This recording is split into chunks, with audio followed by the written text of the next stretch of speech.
What up, my beautiful snackies? Welcome back. So I told you guys that I would give you guys an update because I know a lot of you guys were worried about us. So here I am doing like a video diary, so to say, to give you guys an update on what has been going on. So baby girl, baby Snacks was born on September the 22nd, was a Wednesday. We were discharged from the hospital on that Friday. When we were discharged, she did have a slightly elevated belly ruben, aka jaundice. She was roughly like a 6.5. So we were instructed to, do the follow-up with her pediatrician within, 48 hours. Because we were discharged on a Friday, we couldn't get an appointment until that following Tuesday. So she went roughly like 3.5 days or whatever. So we went to see the pediatrician on that Tuesday, and they took the belly ruben test, the blood test, and they sent the result. They sent the blood work into the lab. Now, on 3 days later, which was a Friday, the doctor called literally like at 4 something. It was right before 5 o'clock, and she was like, "I really hate to do this on a Friday, but I need for you to take her either back to the hospital she was born in or to the closest emergency room so that they can do a new belly ruben test on her, because the results came back and she was at a 17.4. And she was like, I don't want you to be concerned, but with it being so elevated, it can affect their brain functioning if it's not treated in a timely manner. But I'm pretty sure it probably has gone down. If it hasn't, then they'll just admit her. So I took her back to the hospital that she was born in, and unfortunately they were able to see her in the ER, but they weren't able to admit her to their NICU, because their NICU is only for the babies that are like born there and haven't been discharged yet. They don't allow NICU for any outside babies that like come through the ER. So when we got there, they redid the belly ruben test, and it was a 17.5. So at this point, it was like, okay, we can transport you guys to Broward General Hospital. And I was like, transport us? Like, they was like, yeah, via ambulance. And I'm like, no, that's okay. We'll drive. My husband is here. He's waiting for us in the waiting room. He can drive us over. And I asked them, do I need to take any paperwork with me? And it was like, no, they'll just call us for an update or whatever. I knew something was fishy about that. So, and mind you, when they do the belly ruben test, y'all, they do like a, it's not like, how you take a finger prick? It's similar to that, but it's like a slice. It's not like just a prick. It's a cut. They cut their foot, the bottom of their foot, to like get the blood in the vial. So, and she didn't like that, like she had just did it at this previous emergency room. So we get over to Broward and they do the same thing.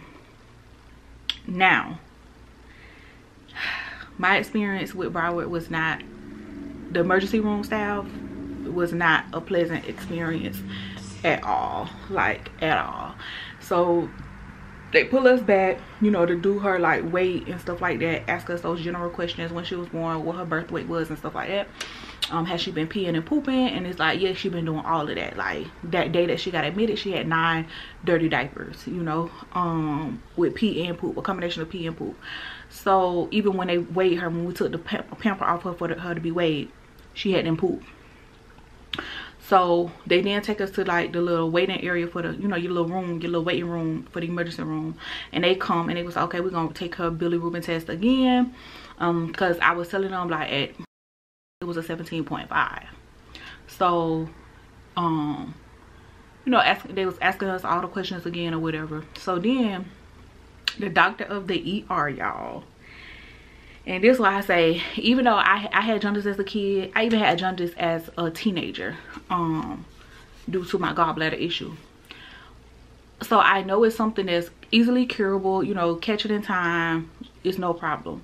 But here it is, my newborn baby, she was only a week and 2 days, and then the doctor is like in the ER talking extremely loud. Her desk is literally right across from our little waiting room, whatever you want to call it. And she was like, 17.5, that's not even on my chart. That's not on my chart, and my chart doesn't even go that high. So I'm freaking out. I'm like, okay, what the crap? Like, hold on, holy crap. Is my baby gonna be okay? So then she was like, we want to do all the workup, we want to know her blood type. I was like, I already know her blood type. I provided them with the discharge paperwork from when she was discharged initially after birth from, you know, her previous hospital. Showed them her blood type and all of that stuff like that. It was like, we still got to do everything for our workers and all that. And I'm like stressed, because I'm like, okay, they finna take blood from her again. They're gonna do the bilirubin test again. They gotta cut her foot again. And then they actually did the catheter in the hand, and they filled up like 9 vials of blood, y'all. So I'm just over there crying, because my baby is on the bed screaming and hollering. I can't hold her. She got one nurse holding her down, the other nurse taking blood from her. It was just not a happy experience for me whatsoever. Like, it was stressful, and she was stressed out. Like, my heart broke. So they was like, okay, we're gonna send all this stuff, and we're gonna, you know, we'll update you guys once the results come back. It should be about 30 minutes to an hour. So we waiting, and then all of a sudden a nurse come with a wheelchair and was like, okay, we're going up to the 2nd floor, we're going to Nicu. And I'm like, wait, what? Like, and then here come the ER doctor. Oh, I forgot, I didn't even update them. And she was like, yes ma'am, the bilirubin now is at 18.8. And I'm like, WTF? Like, what? Yeah, so she's gonna have to go to NICU, you know, to be put under the photo lights. And then the doctor that's the NICU doctor will update you. So no communication with us whatsoever. And that's my thing. That's, you have to communicate with me. Especially when it's coming to my baby. Like, let me know what's going on. Communicate with your girl. So we get up to NICU, and by the time we get up to NICU, it's literally 11:30 at night. And she had only had the opportunity to breastfeed once at the previous hospital ER. We had breastfed once, so I was waiting for the results. And then, okay, why you gotta breathe so hard, sis? And then once one was in the ER waiting, you know, but for the most part she was like tired, so she didn't breastfeed as much. So then we get up there, the doctor examined her or whatever, and he was like, yeah, I just think that she's dehydrated. That maybe was contributing to her elevated bilirubin. Are you strictly breastfeeding or whatever? And I was like, yes. And I was like, he was like, is she, you know, using the bathroom, peeing, pooping? I'm like, yes. Like, I downloaded a whole app. I'm tracking everything. On that day, she had nursed I think 12 times. She had nursed 12 times. She had consistent dirty diapers with pee and poop in it. So I'm like, how is she dehydrated if she got all of this stuff coming out of her, right? He was trying to say, well, maybe you're not producing enough breast milk for her. And I'm like, okay, little kitten. So I'm like, okay, like I don't know, I just didn't like the way that they was like questioning me, and I ain't like the way that they was making me feel, because I knew that I was tracking everything. I saw the evidence in her diapers and everything, and she is small, y'all. She was born, when she was born, she was only 6 pounds 5 ounces. Within that first week she lost that pound. So when we got to the ER, when we got to the hospital, she was only 5 pounds and some change. So, you know, she's small. And so he was like her skin just, you know, it's not like fatty or whatever. I'm like, but she's small, you know, like whatever. So they immediately put her on 3 lights, 3 of the lights or whatever. And during this time they was like, are you pumping? And I was like, no, I was exclusively, you know, breastfeeding on demand. And they was like, well, we may have to supplement her with formula. And I'm like, I do not want that. Like, I want my baby to just be strictly breastfed or whatever. And it was like, well, you're not gonna be able to breastfeed her from your boobs, like you can pump. So they gave me the hospital pump or whatever for me to be pumping for her or whatever. But eventually, because I had not pumped before then, so it took, you know, a day or so for my milk to really start allowing me to really, you know, pump. So she had to do formula, and I was so upset with that. So we was doing both. We was supplementing the breast milk with formula. We was doing both of those.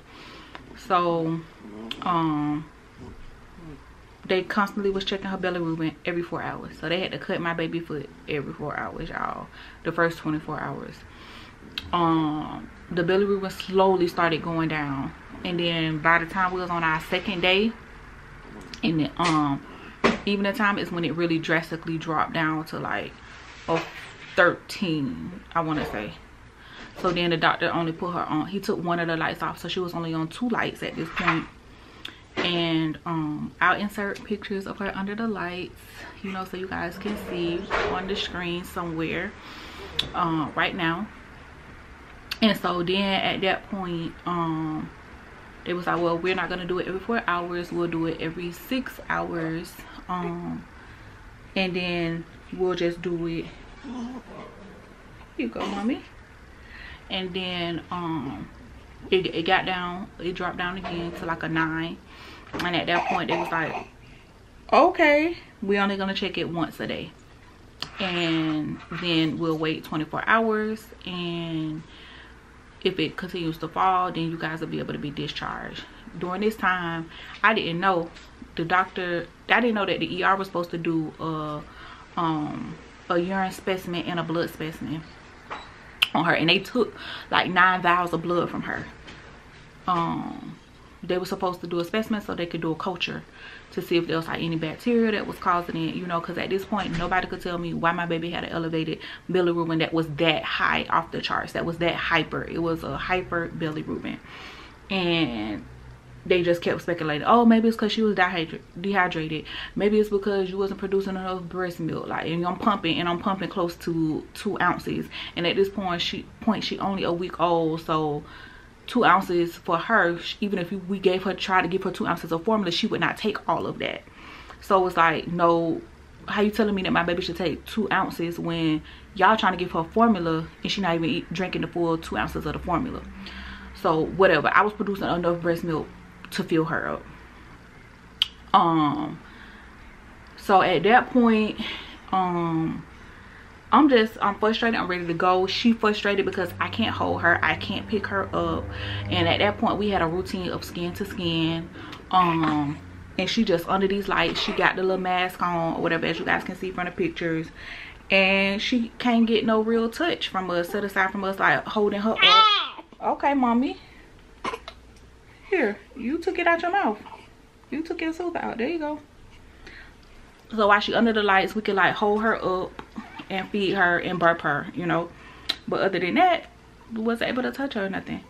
So then they order the culture, and at first the blood culture came back negative, nothing in her blood, no bacteria, nothing. Urine culture came back, it had found some bacteria in it, so they was like, oh, maybe she got a UTI. If she got a UTI, that would be the cause of it. So they was like, we got to do a repeat urine culture just to verify that it's for sure bacteria in her urine. Because I'm thinking like, well, how would bacteria get in her urine? Like, she only, you know, at this point she only a week and a half old. Like, how would it get in there? And then the nurse gonna tell me, well, that's why you have to wipe front to back. Y'all know I wanted to pop off. I really did. Like, I'm 35 years old. You think I don't know to wipe front to back? Okay. I taught my husband to wipe her front to back.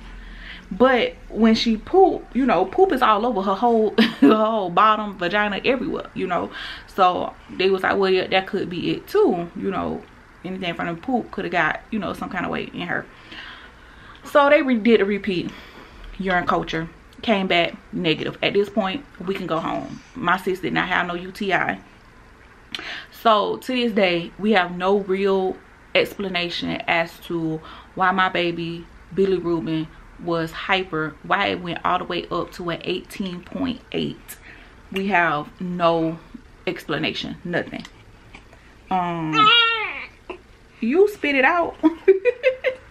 You spit it out, girl. So let me pick you up.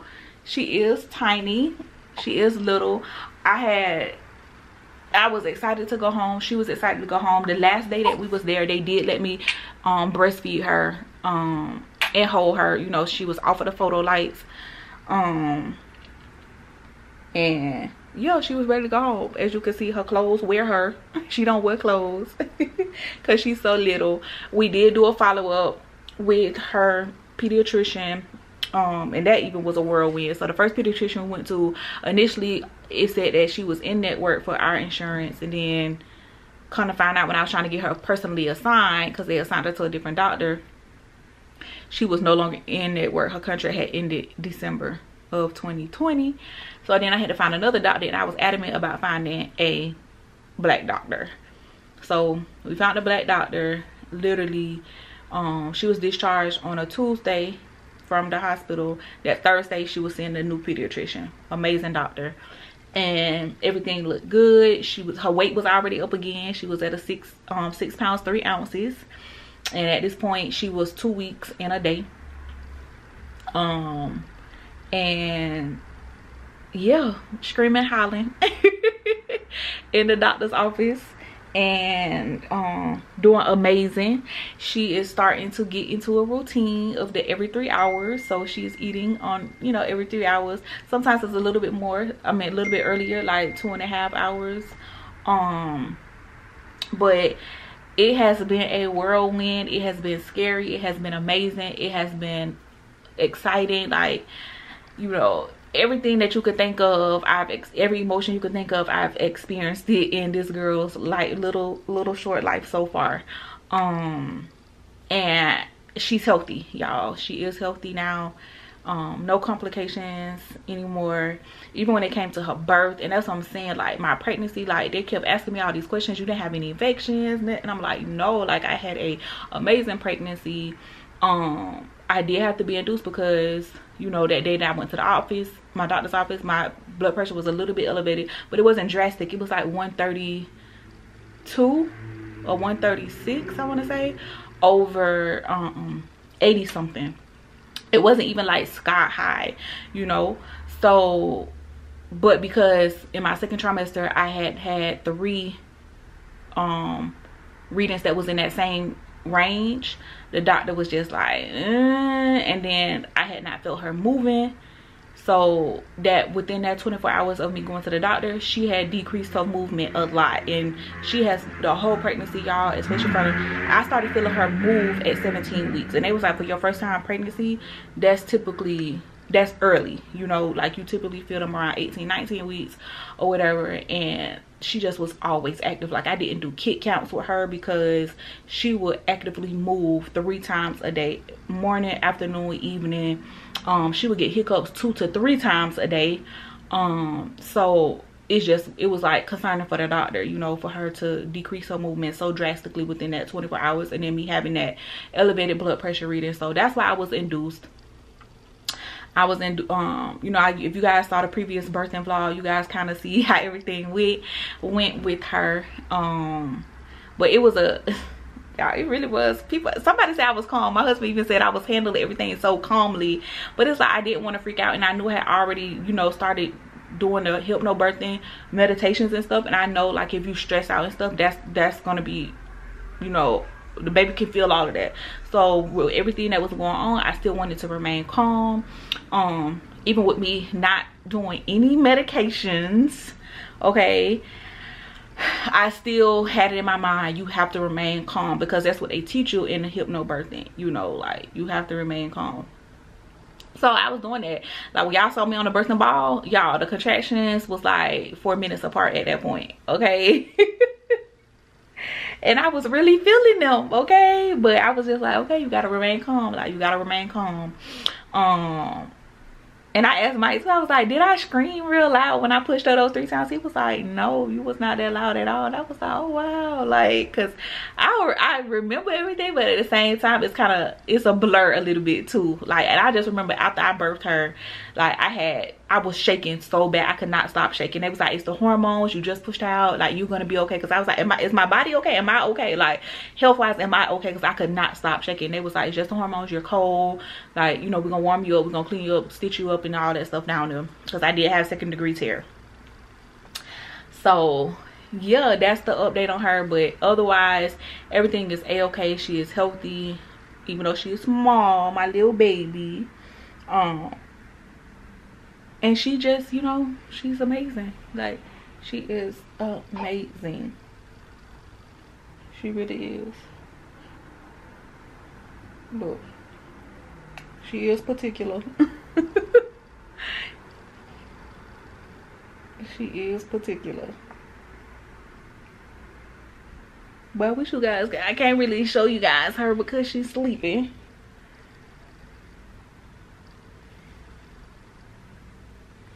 But this is baby Bailey. But that's her last name, y'all. That's not her first name. But yeah, again, I appreciate all you guys for checking up in on us, for sending prayers, for really being concerned about, you know, our well-being, her well-being, because like I said, it was a very scary experience, and not getting clear communication made it even like 10 times worse, in my opinion, you know. But we are adjusting. We are doing amazing, pumping, breastfeeding, you know. She is strictly on breast again, no formula, which is amazing because that's what I wanted. And yeah, we getting into our routine. So I truly appreciate you guys. And I'm gonna try my best to really get back into a flow of, you know, some type of video uploads. It may not be 3 times a week, but I would really like to commit to 3 times a week because I'm not working right now. It's just me and her at home. You know, Mike goes to work and stuff for his business, and yeah, we starting to fall into a routine. So I feel like I should be able to start to, you know, create some type of routine for us to be able to record and stuff like that. So we will have a mukbang coming soon, guys. But again, thank you guys. You know, you already know, be who you are, be beautiful. Don't forget to take care of yourself because self-care matters. And until the next video, go out there and be somebody's peace. We love you guys. Later.